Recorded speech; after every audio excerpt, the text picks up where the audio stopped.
Ocean Research Institute, not a leader, not a follower of anyone, not a leader of anyone. I am a member of an organization that dedicated itself to the area of the black procession that is so needed today. I said the black procession. I am a black man, and my first allegiance is to my race. Am I not right?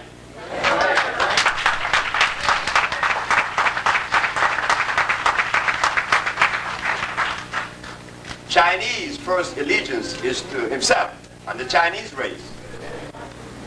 The Caucasian to the Caucasian race. It's consistent. Nobody's wrong, nobody's right. We're consistent with the cosmic procession. The black man was placed in Africa, the Eskimos in Alaska, the Europeans in Europe, and we all had our duty to this planet, to the existence of this planet. But as for ourselves, I cannot talk for the Caucasian or the Chinese or the Eskimo. I could only talk about my race because that's the only thing I know. I know no other entity or race or people or philosophy. I didn't go to school because it wasn't necessary. I came from a people that didn't invent school because school was unnecessary. Today with the schools, we are sick. Yesterday without the school, we were healthy.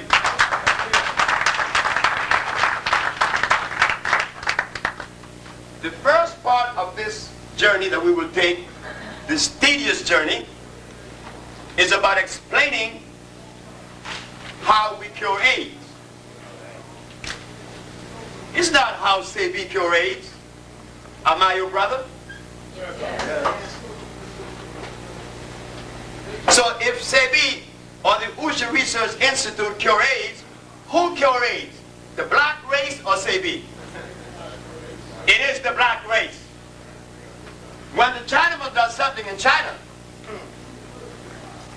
there isn't one single Chinese that is singled out to say, he is the man that did it. It's the Chinese people. When the Arab does certain things, the Arabs. When the Caucasian, the Caucasian. But with me, it is Sebi. It divorced me from you. I am a sum total of the black race. Am I not? Am I not? Yes. I am you standing here. So what is wrong? I am you. The part of you that you didn't know. Yes, you do. I am not here with something that you are unaware of or didn't know. I am here with something that you forgot.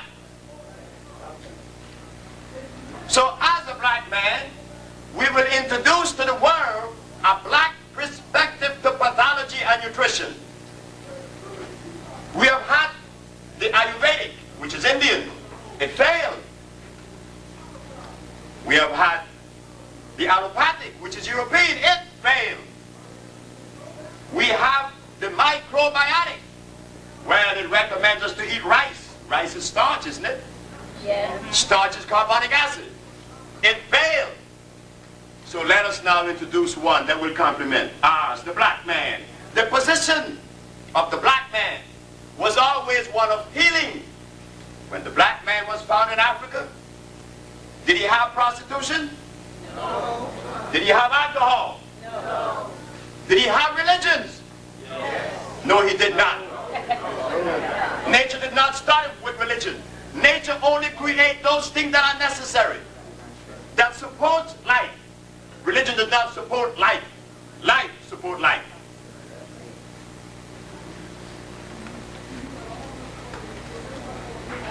Did we wear clothes? No, we didn't wear any clothes. It was a statement that we were making. But the statement was misunderstood by the foreigners. The visitors said we were naked. And we believed it. They said we were naked. Could you imagine a man standing here without no clothes? Since creation? How old is creation, ladies and gentlemen?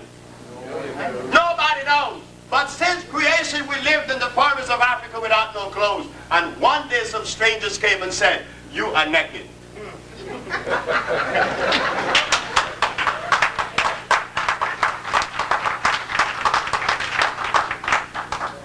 And because we, their children, have negated them and misinterpret our parents, we become like embarrassed because our parents lived in Africa without no clothes. Yes, they had no clothes. See, body without no clothes receives oxygen. It keeps you calm, it keeps you healthy. With polyester, it deprives you of oxygen. Haven't you heard the policeman in Los Angeles that was jogging with the polyester and fell dead?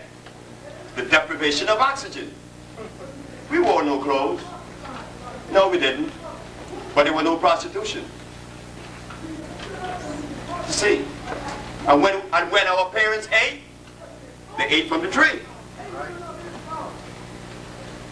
When they bathed their body, they was in a river without chlorine or 200 chemicals.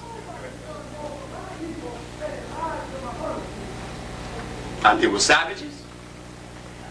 No. A man that ate the freshest food in the world and bathed in the cleanest river was a savage. Well, let us take a journey, because I am the son of the savage.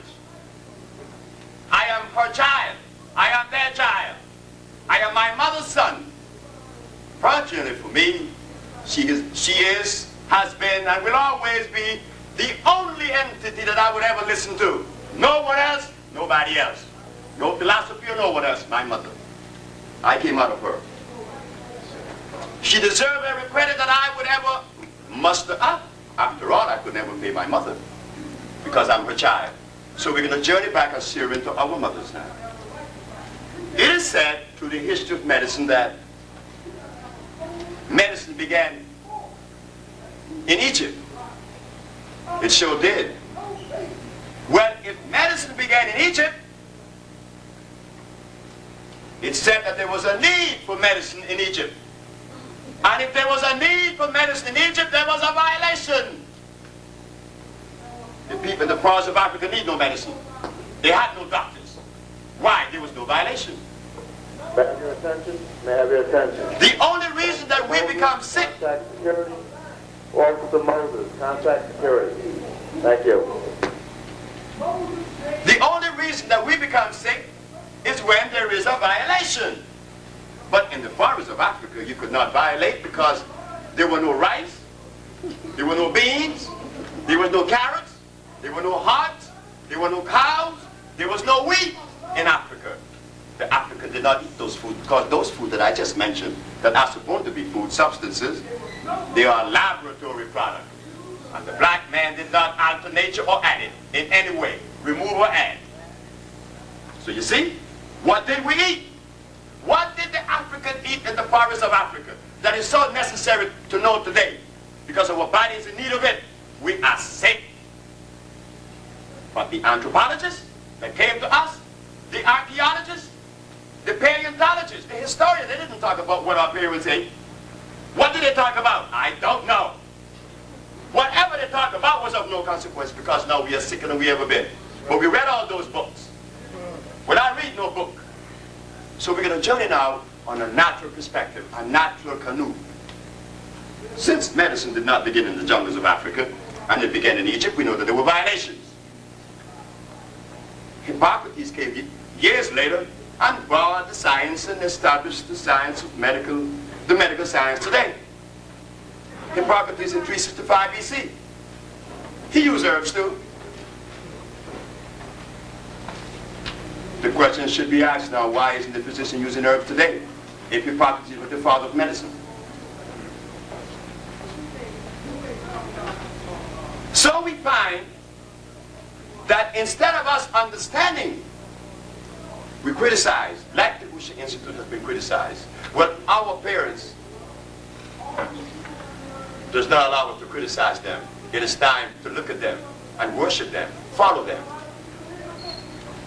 I stand in front of you today about to give you a lecture on how to cure AIDS and why AIDS exists. Well, that's good and fine. But when I leave from here, what next? You know, like you take a book and you read it, and you put it back on the shelf, it has no more use. You read the book, it cost you $50. Now what you going to do? You learn something? What did we learn? What are we going to learn this evening? Because this evening is about the family, not about how to cure AIDS. You know why? It takes a second. Like I said to you, I came to you with something that you already know, but you forgot. It's about the family that is so divided. The disease, we talk of AIDS. AIDS is not the disease. It's that rice, and that sugar, that salt, that meat, that cow meat, that carrot. The carrot that you guys jump on. I gave a lecture at the WNIB about carrots, and everybody said that I was crazy. But it is fine. It is good. Because the herbs have helped me to understand, to be somewhat patient. The herb teaches that. You see, the herb shows me that when people goes to sleep, some wakes up a little bit earlier than the others. That's natural. If 10 people go to sleep, not all close their eyes at the same time. And when they wake up, some wake up earlier than others. But the mistake that is being made with us today is that those of us that are yawning, we want to go and wake the other one that wants to wake up at 7 because we're up at 5. You see? You leave him sleep because sleep is necessary. It is through sleep that we regenerate energy. But we curse sleep. This is what we say about each other.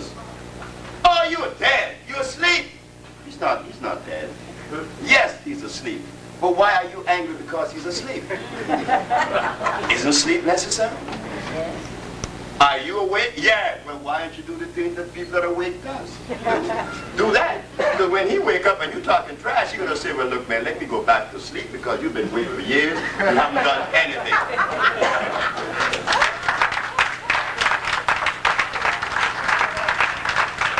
I am not awakened yet.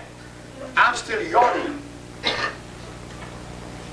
Because I was fortunate to find a perspective that came from our mother, through my mother, and through the help of many, many, many other people, much wiser than me because I'm not wise. Because you heard me say I didn't go to school. And to be wise, you have to go to school.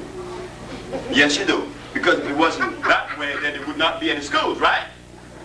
But I'm not wise. I just happen to get information in my head that is equitable and complementary. I learned that no one is wrong, and that there's no right, there's no wrong, there's no up, there's no down, there's no superior, no inferior. That doesn't exist. So now we're going to go back to AIDS, right? Because that's why you came. You came because of AIDS. Well, what's the difference with AIDS and pneumonia? What's the difference with AIDS and TB? There is no difference. I should know that. Remember, I was arrested and charged with practicing medicine without a license. You stood by and watched them arrest me. Because you were a little bit more asleep, you didn't get up and say, well, hold it, he's defending our mother. Let us go see how we could help this institute. But no, the institute, I especially was arrested and charged with practicing medicine without a license because I said what? I cure AIDS, blindness, diabetes, lupus, herpes, sickle cell. It sounds fantastic. It sounds gross. It sounds like it is impossible. Sure, it is impossible because we forgot our mother and we have been entertaining the Western medicine. Western medicine said that there's no cure for any disease. Didn't we believe it? They also told us that sickle cell is the result of God giving us sickle cell to fight malaria. You mean to tell me that God loves us that much? You mean to tell me that God gave us sickle cell to fight malaria? Gave us a disease to fight another one? How does that sound to you? It is crazy. Sure, I know you guys are wiser than me. Of course you are. Because you are more than I am. I'm only one. And everything I got it from you because I didn't go to school. I grew up in Louisiana with brothers in the pool hall. Niggers, as they call us then. But I'm one. But those niggers, you will hear what they helped me to put together. The vocabulary, the consistency, the organization I got from those niggas in those pool halls. So we begin now. They told us that disease is the result of germ, virus, or bacteria. Am I right? Who said that? The Caucasian again. But how do you know that's true? Have we done any research independent to that of the European? He done his research. Fine. The Japanese did his. Good. But what about my mama? My mama needs representation too, isn't it? I want to hear what my mama have to say. When my mama said that there's no such thing as a germ, a virus, or a bacteria. What did you say, Dr. Sebi? This is in court. This is the Supreme Court of the United States. The judge said, what did you say? I said, there is no such thing as a germ, a virus, or a bacteria. Then what is it? I said, man, it is a microbe that is generated in the body when erosion begins. She said, explain that. I said, very simple. If I take a very healthy human being and lay them on this table and not move them for a month, when I raise them, what are they going to have on their back? A bed sore. And inside that bed sore would be some little worms, isn't it? Sure. But where did the worms come from and where were they birthed? In the man himself. Ah, but why the bed sore? You didn't move that person. That part of him was lacking of oxygen. You never see bed sore on the top of the person. You see them on the bottom. The deprivation of oxygen causes all disease. The big mystery. You see how quick you learn that? Every disease that is manifested is caused by the deprivation of oxygen. You have it with a very healthy man. Lay him down and unmove him. You will get a bed sore. I said, Your Honor, if I take a potato, place it inside of an oxygen-free vesicle, a vessel, 14 days later, you begin to see it break down. And then you see little worms coming out of the potato. Where did the worms come from? From across the street that invaded your potato? Or from inside the potato? From inside the potato. So when they talk about this virus, you think that it was something that you inhale in the air. No, because we were misled. The information that we all have had is sitting in our heads came from who? Who told us that carrots were good? Was it our mother? No. So when I say that carrots is no good, why should you get angry with me? You should be happy. But WLIB was not too happy. You see? They were angry. And all the health enthusiasts and the health promoters was offering us carrot juice for vitamin A. But there is nowhere in your body you have vitamin A to use that carrot. So therefore, assimilation is impossible. We go back again to the virus. Then they said, well, we threw out virus, right? Now we go to germ. They said that disease is the result of what? Germ, virus, or bacteria.